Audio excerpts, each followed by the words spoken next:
Hey everybody, Daniel Ramsey here, and today we've got a really special guest. I got to meet you a couple months ago, and it was phenomenal. And we've got Shawna Moore, who actually has a position at a company, one of the only companies that is doing it, in my opinion, right. So nice. That's a good thing. Right. And we've got Shawna Moore here. Shawna, thanks for joining us today. Hi everyone. Thanks, Daniel, for having me. Yes, it was a pleasure to meet you in person not too long ago, and phenomenal conversation. And I'm so happy that you invited me to be here today. Yeah, well, the reason is because you're kicking some butt with some virtual assistants, and that's what we're going to talk about today. So I'm super excited. We're going to get to know Shawna, but here's let's start off with just who you are. What's your origin story? How'd you get into the business? Like just a little bit of who Shawna is, if that's cool. Who I am. Well, first and foremost, I'm a Nashville native, which for those that aren't aware of what's going on in Nashville right now, there's almost 100 people moving here a day. So yeah, I'm considered a unicorn, and Nashville is home for me. Right. And so yes, little fun fact. That's awesome. But I started actually, I think at a younger age, finding myself in positions where I had an opportunity to hire talent and lead and manage people. It started with interns, and now it's, all the way up to basically attracting and hiring talent, people who want to be entrepreneurs of their own businesses, all the way to the virtual professional. There you go. And your role right now, so everybody knows that's listening, like what is your day? What do you do? And what's your kind of role at your current company? Well, I like to consider my 20%, like the things that I focus on the most are recruiting, attracting and hiring talent, coaching and consulting, our top producers, and then also training. So I do teach a lot different topics within our office, and then also do a lot of consulting with others in the industry. All right, so we're going to have to break down your 20%, and we're going to give everybody a guide, because you're actually using a virtual assistant to help you attract talent. So let's start with that. How, let's talk about your process and what you do and how you use a virtual assistant to do that. Yeah. So in the piece of it, when it comes to attracting and hiring talent, there are a lot of things that can be done behind the scenes that I found were perfect for a virtual professional. Okay. And I was very fortunate through MyOutDesk to find a gentleman who had a background in kind of that ISA role, inside sales associate. Right. Okay. And so what that person who has a track record of success in those types of responsibilities, they focus on basically inputting the leads and referrals into the database, setting them up on the appropriate follow-up plan. And finding out who's ready to meet in person, who's far enough along in the process, so they'll schedule appointments, they'll confirm appointments. They help with sending out broadcast messages. I mean, the list goes on and on. I do a lot of event marketing, and so the virtual professional helps get me teed up for success for those events, tracking who's attended, getting my sign-in sheets together. I mean, the list goes on. And what I found is I start small, and then I can kind of build on that list once those foundational tasks are being done at a high level.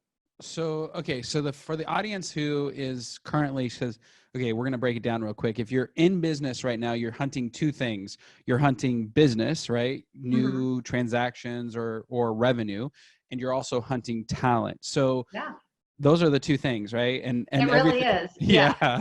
So when you're thinking about hunting talent, I mean, are your virtual assistants, are they having conversations and dialogue with potential talent? And if so, what does that typically look like? Well, I think a lot of it comes down to, for me, I wanted to make sure there wasn't going to be any language barriers or anything of that nature. And so that was one thing that I look for, of course, when you're hiring for certain roles. And that could lead into a situation where you're allowing them to talk to the potential candidate. Yep. So with the virtual professional that I'm using now, there are not language barriers there. So I just gave him the scripts that I'm using, you know, and why not? So he's using those same scripts to be able to call people. Not necessarily, he's not doing any of the cold calling right now. But, you know, definitely talking to those warm leads, the people who've either raised their hand or they referred to us by someone else, and being able to uncover, okay, is this a person that either I or someone else on our talent task force should be meeting with, or does this just require a phone call at this point based on where this lead is in the process? Or based on the conversation, is this really someone we want to move through the process? So you mentioned that they were using the same scripts that you are. So I want to make sure everybody who's listening has an idea about what that looks like. So you've been doing it a long time, and you obviously had to train your virtual professional up, right? Like there had to be and you mentioned that there was no language barrier. So I wanted you to dive deep in all those things, like no language barrier, plus you had to get them up to speed. So what does that look like in the world? Well, and here's, I think, something that maybe others aren't taking into consideration when they're hiring a virtual professional. Yeah. And basically that is, you've got to treat them just like you would a part-time or full-time employee that's sitting next to you in your office. Right. How do you do that though? I mean, well, it starts with time blocking, you know, and what I did is in that first week, definitely the first week, and it depends on obviously how much you're having that person do, but so I time blocked the first week that my virtual professional was going to be on the job to make sure that I had time to train them. And so we use the technology like we're using right now, you know, video conferencing and sharing of screens, and just made sure that I'm taking the time to set this person up for success. And basically it starts with, I'm doing it, right? And they're watching, they're shadowing, they're getting a chance to ask the questions. Then there's and move into the we are doing it phase. We're doing it together. I'm, you know, inspecting what I'm expecting, making sure that there's no questions or hiccups along the way. And then eventually we take those training wheels completely off and they are doing it. And so, what's that like when, I mean, cause there's a let go of like control, right? You like, oh my goodness, I'm going to let them do this now. And this is part of my requirement or my responsibility. So what happened for you your first time having a virtual assistant take, you know, when you let the training wheels off? Well, I'll say I did have a miss. So the first time I hired for this particular role in which we're talking about, I wasn't quite sure what the job description needed to include. And I made it pretty broad and just kind of, you know, let's throw it out there and see what sticks. You did the kitchen soup method where you like throw it everything, let's throw it up against the wall and see what sticks. So so you know, I through that process and what I've learned over time is, you know, slow to hire, quick to fire. You know, take your time, make sure you feel really good about the candidate. And then, but if the same mistakes are occurring over and over, you know, if other issues are popping up, let's not be afraid to cut ties. It's just not the right person for the right role, you know? So my first time I kind of missed, but so I knew what to really look for the second time around. And I was able to get a lot more specific on the job description. So clarity is key. And then when it came to, that process of letting go, because that is so hard for most people, it came down to, again, inspecting what you expect. So think of it like, you know, high accountability at first. And as they start proving themselves with those key tasks, then you start letting, letting the reins, loosen up a little bit. Yep. And then start moving into a lower level of accountability, to where now I check in with my virtual professional. Every Monday we have a Nice. video conference call, and we talk about, what's the priority for this week. We look at our schedules, they know when I'm going to be in or out of the office. Yep. And we kind of map out what our game plan is. For the week. And yeah, for the week.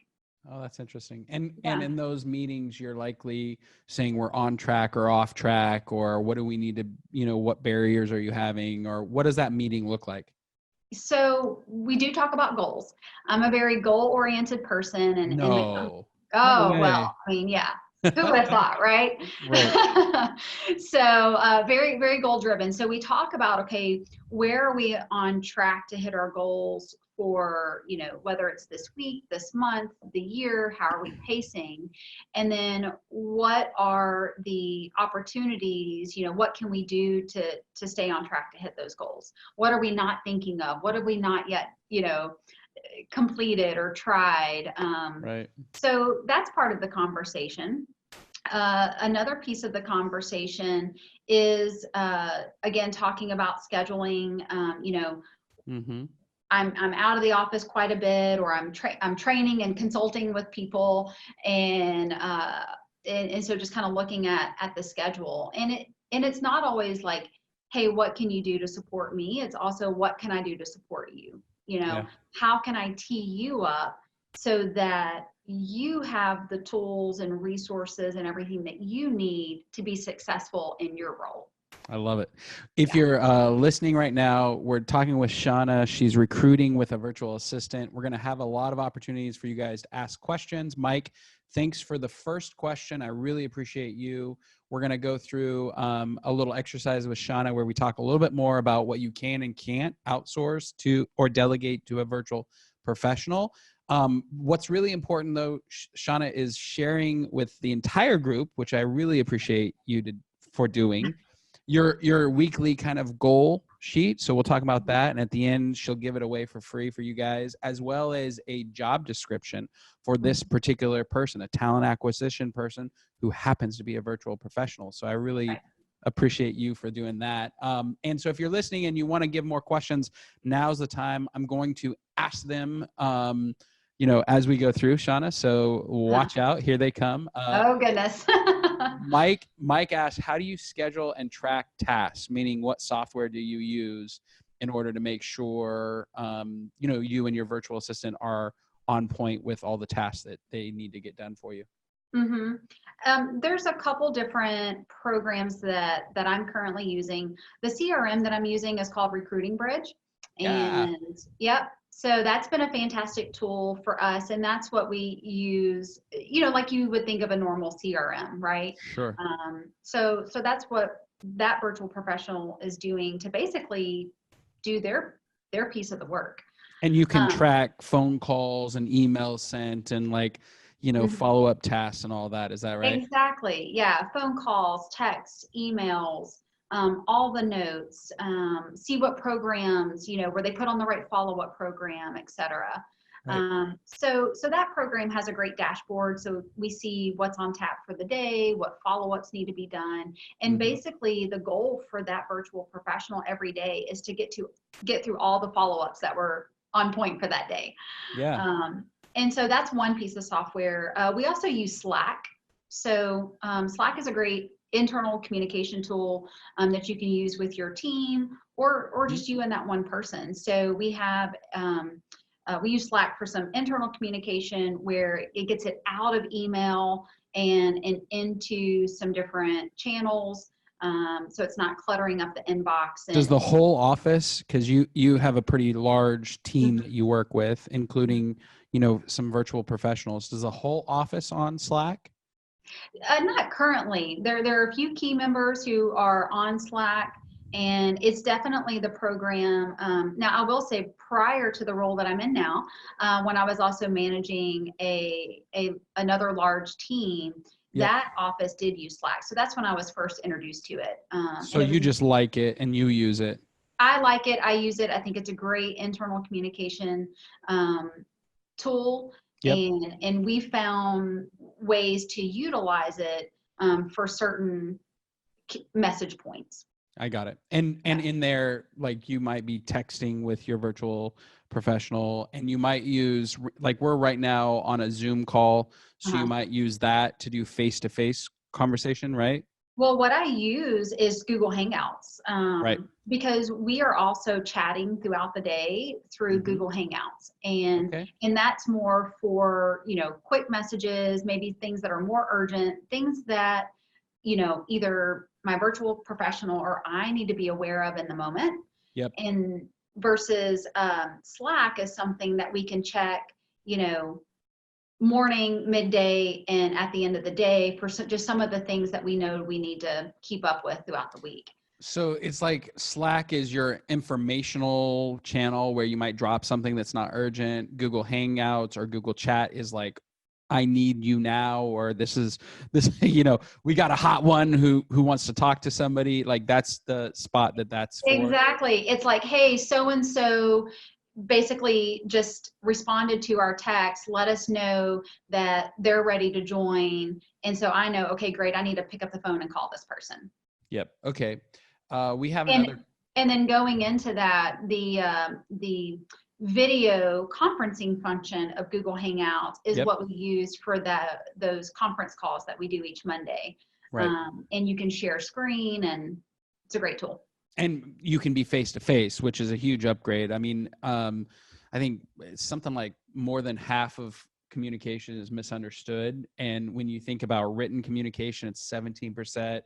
Verbal, it's 37%, but it's like 57% is understood even when you're face-to-face, right? Exactly. Yeah, it's crazy. Okay, we got another. Michael Everhart asked a question. What about hiring a virtual assistant to cold call and probate niche? This would require a lot of training. How do you make it so a VA would understand?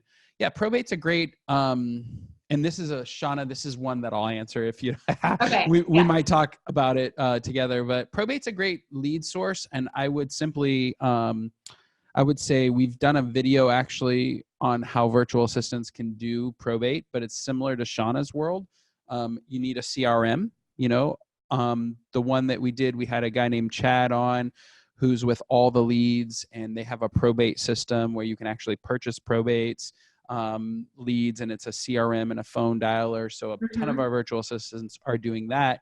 But I think, and just to answer your question, Michael, the reality is any position can be filled by a virtual assistant. It's all about the system and process that you put in place. And that's what we're learning from Shawna today, is that as long as you have a training, you know, process in place, and there's a CRM that you can track activity, and then you have a communication regiment like she does, where you're meeting every week and you're doing a bunch of stuff, then I think anything is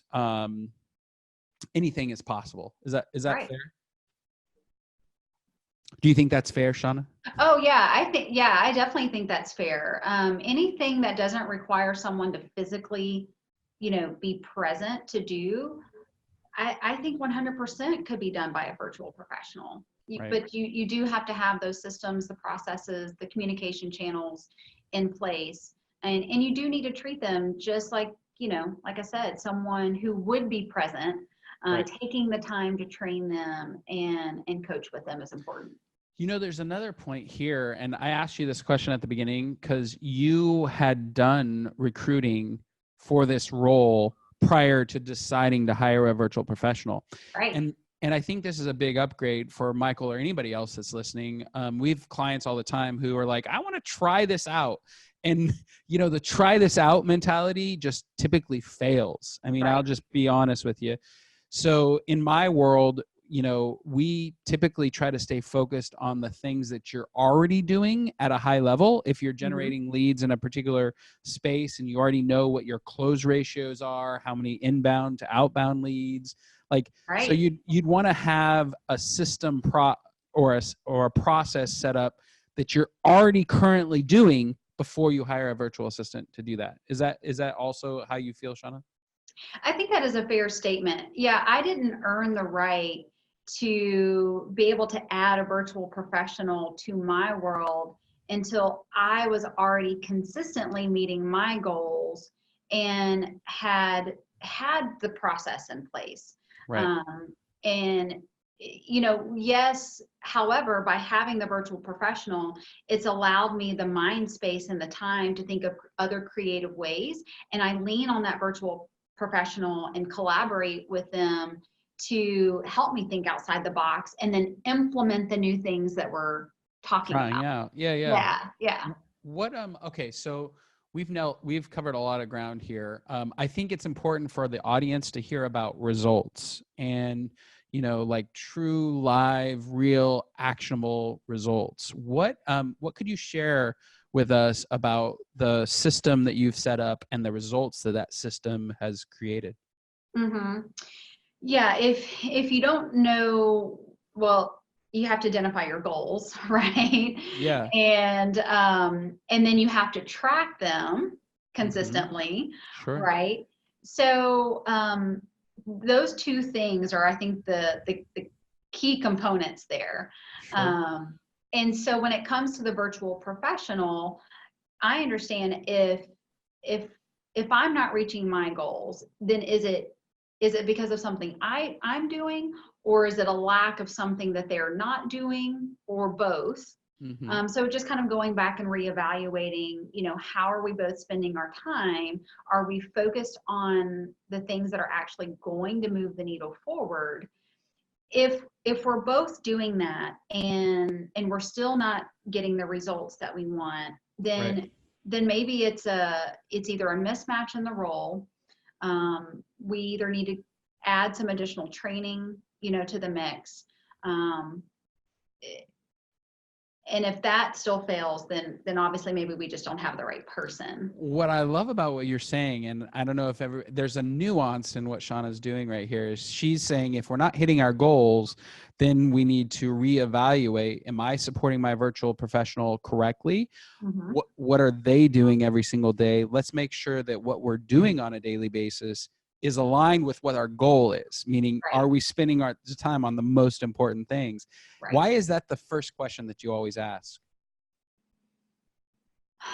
I mean, it's so easy to get distracted. Uh-huh. We Yep. all gravitate towards what's easy and what comes natural to us. Right. And there's some different principles that we talk about within the organization that I'm affiliated with.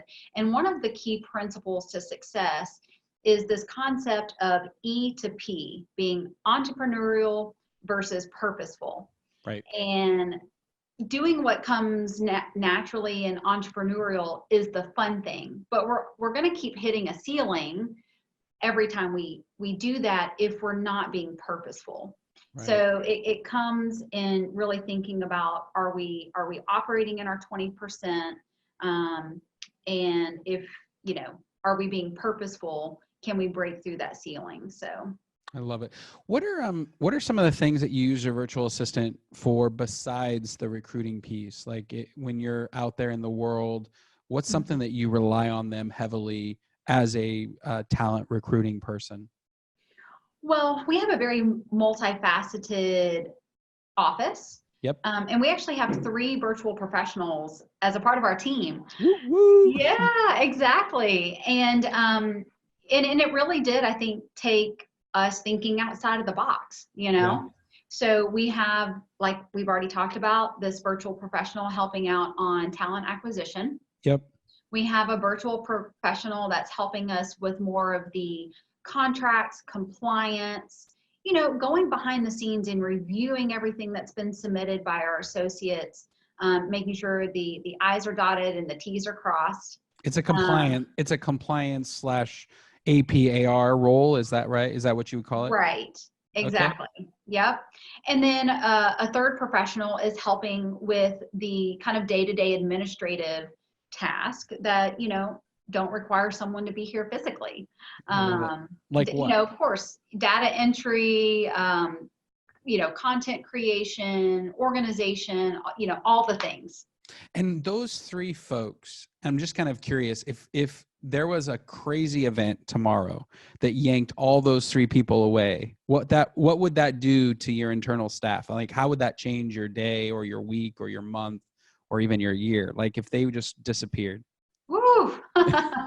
Daniel, I don't even want to think about that. And are they indispensable in your guys' world? I mean, is it like at a point where like you guys can't imagine operating without this team now? I can only speak for myself, but yes, I mean, I feel like, oh my gosh, whatever my next move is, like, I want to take my virtual professional with me, because Yeah. I'll tell you, Daniel, it really has given me the leverage that I need to grow and expand. Yep. And some examples of that, in August, in September, October, and now in November, there were at least 4 to 5 days in which I am out of the office. Right. And whether it was for training events or vacation. And I really have built up enough trust with my virtual professional. Yep. that person, I've given them access to my email. They get into my email. They are looking for, what can they take off of my plate so that we keep things rolling, behind the scenes. And it's as if I was never out. Right. And so at this point, to me, I can't imagine them not being in our world. How about for the prospective talent folks that you're hunting? I mean, do you typically tell them this is my virtual professional? They're in the Philippines. They're not in our office, or do they even know? Most of them do not know. Now, the only time that my virtual professional will reach out is when they're confirming appointments. Right. And or when I'm on vacation and completely unplugged. Right. And they're keeping everything rolling from me. Their email account, says that, hey, they're the, talent acquisition coordinator, right? Right. And it's just like they're a member of the team. Yeah, and people just don't have an idea or a clue. Right. Yeah. Well, it's kind of an interesting concept, right? And the reason I ask is because this happened to me. I was closing a real estate transaction, and my TC, who happened to be, in the Philippines, got a thank you card in my office. And now this is back in like the 2009 or something like that. The agent on the other side who was representing the buyer had no idea that she wasn't in my office because she had a local phone number. She had a company email, and she'd just call him or text him when there was a problem or something happening. So it's pretty wild how people have no clue, right, that it's a blended model. It's and I would be okay, if they did know. Like, it wouldn't necessarily bother me. I think that maybe a long time ago there was maybe some stigma about Yep. some overseas virtual professional. But when you have someone who's talent and they completely are speaking the same language in terms of, I don't mean language literally. I'm talking about they're mimicking the same message, right? Right. The value proposition is the same. The objection handling is the same. Like, they understand your system and process, and so they can convey the value of it. Right. Exactly. Yeah. What's interesting is I wonder, and guys, this is the time to start asking questions. We're going to be wrapping up with Shawna soon, and we're going to dive into the what you're giving away in terms of the job description and the cash call. We'll talk about that real quick towards the end of this. But I wonder, from a perspective of what's the highest and best use you think for a virtual assistant in this talent recruitment space? Like, if you could have 20 people doing this job for you and money was no issue, what exactly would you have people kind of use a virtual professional for? Oh gosh. Well, the things that we talked about earlier, 100%. It's right now my virtual professional is basically inbound sales associate, Yep. so inbound leads come in, virtual professional gets them entered into the CRM. Mm-hmm. They are putting them on the right follow-up program. They are making sure that we are moving them through the process, Yep. as needed. They're helping out with tracking with certain key projects. I'm very much an ROI. Yeah. Are the things that we're doing actually moving the needle? So Yep. I found that I can use a virtual professional to take all this data and put it in a format so that we can start tracking results and metrics. Right. So in addition to that, though, like if I could add more virtual professionals to my team, Yeah. I would then start moving into outbound sales efforts. Right. Figuring out and pulling together lists, and start dialing and reaching out to leads that we haven't yet been introduced to, Yeah. and actually start procuring new leads that we can get in relationship with. What is the so okay, you've delegated that down. What has that freed you up to do in your career? Like, and what has that allowed you space to do that you have this like partner helping with the acquisition piece of your business? And are you asking just with the one, or if I had the No, two? no, just the one, just the one. Yeah. Like, what have you been able to accomplish because you have somebody in this seat, in this role, helping you really grow and expand the opportunities within the business? What does that look like? Okay, so one of the biggest things that it's helped me accomplish is identify other talent in our office who have a desire to grow in their leadership skills in Okay. this art of attracting and hiring talent. And so by knowing that my virtual professional is keeping up with the day-to-day follow-ups, Yep. and I'm handling the sensitive, urgent pieces to it, I can then go out and identify these other associates that want to learn how to do what I'm doing, I you gotcha. know? And so now I've trained 3 to 4 other associates in our office on how to hold recruiting appointments. Gotcha. And so basically building a more leveraged team in general. Yep. And so that was the first thing it allowed me to do. So it's deepened your bench of people who can have similar style of conversations. So Mhm. now you don't feel like you're the only one in the office. Exactly. So when I do, and so what that does Mhm. is it will allow me to keep moving forward with my growth and development. Got it. So being able to take time off and completely unplug, because not only do I have the follow up in the inside sales piece of it rolling, I now have the team in the office who can keep holding appointments even in my absence. Right. And So so you've created legacy in your own position so that you're not tied to one kind of job role or job function. exactly. And so that allows me to do those other two things that I mentioned that I talked about were my 20%, Sure. which is the coaching, consulting, and training. And of course, take time off. And you actually enjoy the coaching and the training and the consulting. It's like you've got a lot of passion for that. I do. I love to see others uncover their limiting beliefs and really achieve things that they never thought were possible. And I found that through coaching and consulting and training, if I can share a little bit of how I have failed forward Yep. and what I found to help me, and that Hmm. helps them, great, or just help them self-discover things along the way. So yeah. There you go. Okay, let's talk about your free giveaways and let's put the link. Let's drop the link. Alvin's here with us. And let's talk around the job description and the coaching document. Exactly why are you giving those away and why is it such value for the folks that are attending today? Yeah. So like I mentioned with the job description, the first one I created, it was all over the place. I mean, Yep. I was looking for leverage any way possible. Just And help me. I don't care right, where. Just help me. Yeah. right, exactly. But by doing that, the pool of talent that I was exposed to weren't the right match. Right.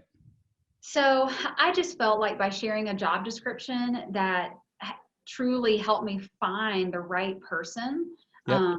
with the right skill set to do what it is that I've shared with you guys today. For Yep. me, that would have been valuable if I had had that at the beginning. So there you go. If you're looking for a talent recruitment virtual professional, Shawna is sharing the job description right now, which is great. Let's talk about what's the cash talk? What does that look like? How do you actually coach somebody through that? Yeah. So the CASH is an acronym, and what that stands for is knowledge, attitude, skills, and habits. Got it. Okay. And so there's a series of questions that you'll see in that particular form, which are helping you as a leader assess how they're doing in those 4 key areas. Beautiful. And what I found in using this with virtual professionals in the past is, again, it was kind of one of those ways to measure, right? Yeah. Are we on track? And without actually it being tied to maybe specific numbers, if you will. Sure. Because I do find that as a virtual professional, someone, from another country, there's cultural differences. There could be language barriers, but at the end of the day, like, the answers you get from those questions are going to give you a true snapshot into what's going on. That's beautiful. So it's a way for you to have a performance conversation that isn't only, did you hit the number? Did you hit the number? Did you hit the number? We're talking about all these aspects that really contribute to hitting the number.